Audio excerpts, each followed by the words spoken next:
देखो वो आ गए हैं। मैं किसकी बात कर रहा हूँ? मैं बात कर रहा हूँ FIIs की, फॉरेन इंस्टीट्यूशनल इन्वेस्टर्स की।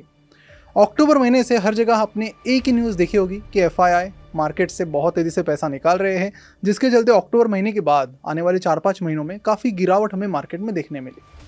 फिर पता चला कि उसमें से काफ़ी सारे लोग वापस US चले गए FIIs, और कुछ चाइना चले गए।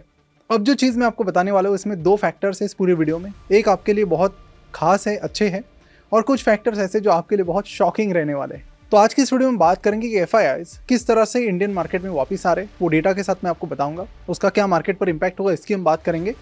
सेकेंड चीज़, क्यों ये वापस आ रहे हैं, ये समझना भी बहुत ज़्यादा ज़रूरी है, और उसमें काफ़ी इंटरेस्टिंग और फनी चीज़ें भी आपको पता चल जाएगी। और इससे आपको इंस्टीट्यूशनल इन्वेस्टर्स जनरली कैसे सोचते हैं, क्या कुछ देखते हैं, उसकी भी आइडिया आ जाएगी। और साथ ही जो FIIs हैं, ये किस सेक्टर में और किन कंपनीज में ज़्यादातर खरीदारी कर रहे हैं, इसके बारे में भी आज मैं company to company, sector to sector आपको बताऊंगा। तो चलिए बिना किसी देरी के शुरू करते और ये सारी चीज़ें जल्द से जल्द रिवील करते हैं। नमस्कार, मैं प्रसाद आपका आज की इस वीडियो में स्वागत करता हूँ। आज के इस वीडियो के प्रायोजक है क्रेडिट पे, जिनके बारे में हम वीडियो में आगे बात करेंगे। सबसे पहले बात करते हैं अक्टूबर मंथ की, जहां पर FIIs ने 4 लाख करोड़ के शेयर्स बेचे थे और लगभग 3 लाख करोड़ के शेयर्स खरीदे थे।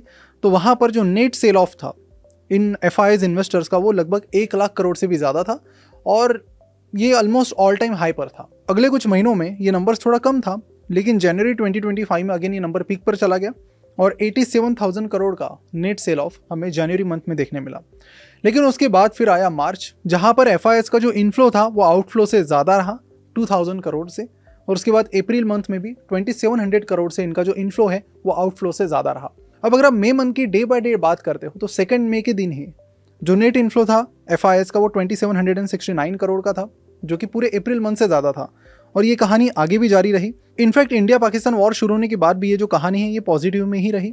8 मई को आप यहाँ पर देख सकते हो, यहाँ पर भी आपको नेट इनफ्लो देखने मिला। और अब तक अगर देखा जाए तो 20 मई तक 13,000 करोड़ का नेट इनफ्लो हमें यहाँ पर देखने मिला। यानी कि दिसंबर 2023 के बाद, यानी 1.5 साल बाद सबसे ज़्यादा FII का इनफ्लो फिलहाल इस मंथ के 20 तारीख तक, इन 20 दिनों में हमें देखने मिला है। वीडियो में आगे बढ़ने से पहले आपको एक बात बोलना चाहूंगा कि आप एक चीज मिस कर रहे हो। वो क्या?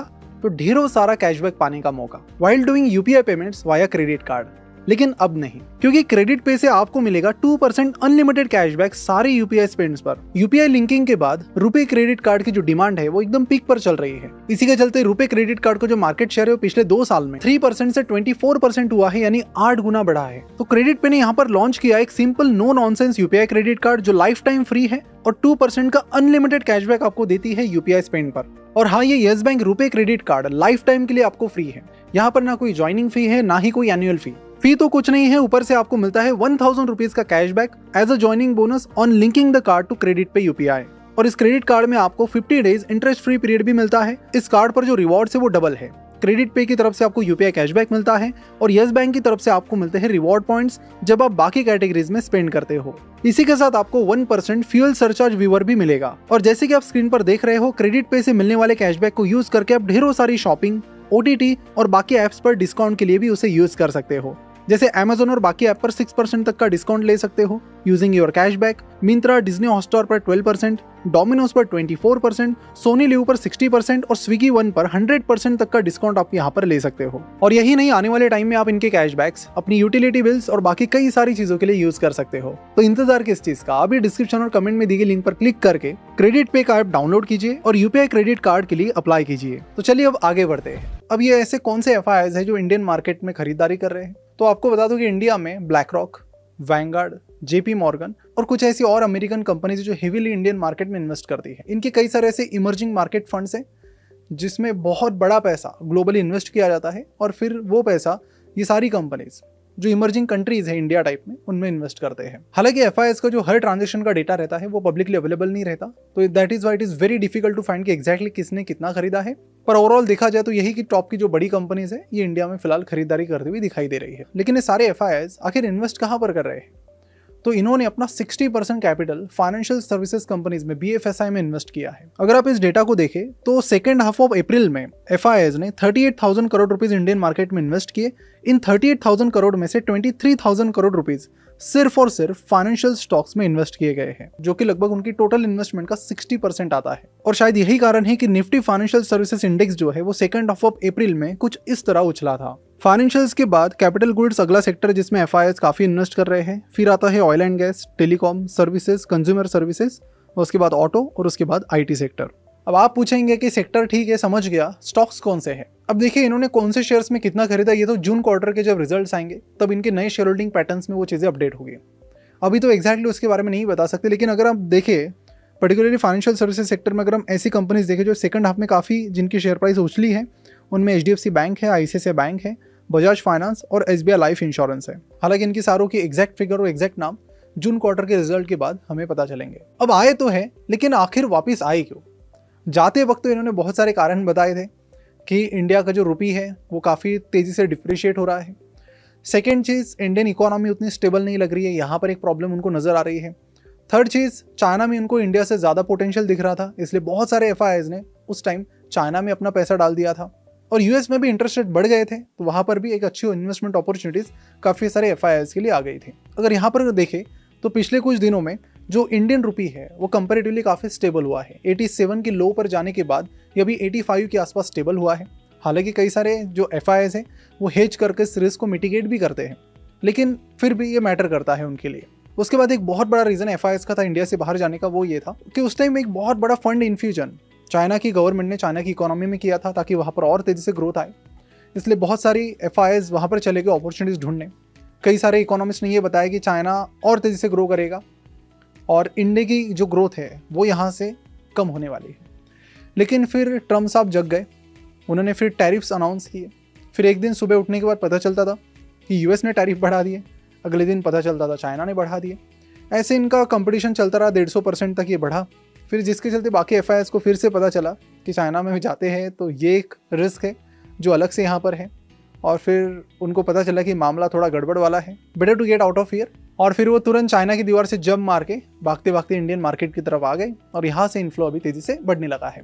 एक और रीज़न ये भी है कि जहाँ पर कई सारी जो बड़ी बड़ी इंस्टीट्यूशंस बता रहे थे कि इंडिया की ग्रोथ काफ़ी धीमी होने वाली है, वहीं पर इनफैक्ट IMF ने भी और कई सारी बड़ी बड़ी जो इंस्टीट्यूशंस हैं, फाइनेंशियल इंस्टीट्यूशंस, उन्होंने बताया कि इंडिया का जो ग्रोथ एक्सपेक्टेशन है वो मोर देन 6% का है। एफआईआईज का बाहर जाने का जो मेन कारण था, जिसके बारे में ज़्यादा बात नहीं हुई, ये था कि उस टाइम मार्केट एक काफ़ी ओवर वैल्यूड भी बन चुका था।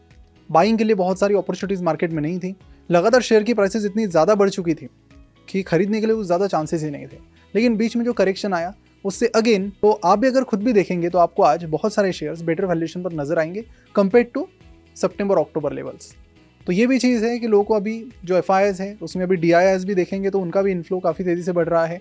रिटेल इन्वेस्टर्स भी धीरे धीरे वापस आ रहे हैं क्योंकि उन्हें भी वो एक अच्छी अपॉर्चुनिटीज़ मार्केट में दिख रही है। और यही कारण है कि पिछले कुछ टाइम में 1-1.5 महीने में बहुत सारी कंपनीज के शेयर्स बहुत तेज़ी से बढ़े हैं। एक और चीज़ मैं आपको दिखाना चाहता हूँ, ये आप चीज़ देखिए, जब यूएस ने टैरिफ अनाउंस किया, हालांकि 90 दिनों के लिए इन्होंने रोक लगा दी उस पर, उसके बाद अब तक अगर हम शेयर प्राइसेस देखें या फिर अलग अलग मार्केट के अलग अलग इंडाइसेस को देखें तो यूएस के इंडाइसेस आपको कंप्लीटली निगेटिव में दिखेंगे। डाउ जोन्स है या फिर S&P 500 है। चाइनीज इंडाइसेस भी आपको निगेटिव में दिखेंगे, शंघाई कंपोजिट ले लीजिए या फिर हैंगसेंग ले लीजिए। लेकिन यहाँ पर अगर आप सबसे टॉप में देखेंगे जिन्होंने सबसे बेस्ट रिटर्न्स दिए मार्केट में, वो है सेंसेक्स और हमारा निफ्टी 50। और जब टैरिफ भी लगाए गए तो इंडिया एक ऐसी पोजीशन पर था कि यहाँ पर इंडिया को ज़्यादा फर्क नहीं पड़ रहा था, क्योंकि कंपेयर टू अदर्स इंडिया पर जो टैरिफ लगाए गए वो कंपैरेटिवली काफ़ी कम थे। अभी फिलहाल की बात करें तो फिलहाल इंडिया के लिए वो 10% है और चाइना के लिए अभी भी 30% है।